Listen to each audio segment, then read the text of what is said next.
Dental college চালু না হওয়ার জন্য গোপালগঞ্জবাসী খুব অসুবিধার ভিতরে আছে। খুবই দ্রুত ডেন্টাল কলেজ চালু হোক। শুনছি যে ডেন্টাল কলেজ চালু হচ্ছে, কিন্তু ওই শুনিয়ে আসছি খালি, এখন পর্যন্ত এই পর্যন্ত কোনো আশা আলো দেখতে পাই নাই। 2024 সালে নির্মাণ কাজ শেষ হওয়ার পর ডেন্টাল কলেজটি চালু হওয়ার কথা থাকলেও নানা জটিলতায় তা থমকে গেছে। 98% কাজ শেষ হলেও কলেজটি চালুর জন্য নেই কোনো উদ্যোগ। নির্মাণ কর্তৃপক্ষ বলছেন বরাদ্দ পেলে বাকি কাজ দ্রুত সময়ের মধ্যে সম্পূর্ণ করা সম্ভব হবে। সামিউল আলিমের তথ্যচিত্রে ডেস্ক রিপোর্ট।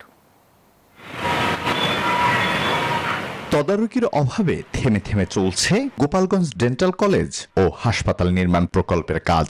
2024 সালের ডিসেম্বরে কাজ শেষ হওয়ার কথা থাকলেও এখনো চলছে ভবনের রঙের কাজ। সিকিউরিটি, বিদ্যুৎ overhead, compound security, garden light এবং লিফট স্থাপনের কাজ এখনো বাকি। জেলার সরকারি হাসপাতালে নেই কোনো ভালো দাঁতের ডাক্তার, ফলে দাঁতের সমস্যা নিয়ে রোগীকে বাধ্য হয়ে ঢাকা, খুলনা বিভিন্ন প্রাইভেট ক্লিনিকে চিকিৎসা নিতে হয়। এতে বাড়তি খরচের পাশাপাশি পোহাতে হচ্ছে ভোগান্তিও। ডেন্টাল কলেজ চালু না হওয়ার জন্য গোপালগঞ্জবাসী খুব অসুবিধার ভিতরে আছে। খুবই দ্রুত ডেন্টাল কলেজ চালু হোক। শুনছি যে ডেন্টাল কলেজ চালু হচ্ছে, কিন্তু ওই শুনিয়ে আসছি খালি, এখন পর্যন্ত এই পর্যন্ত কোনো আশা আলো দেখতে পাই নাই।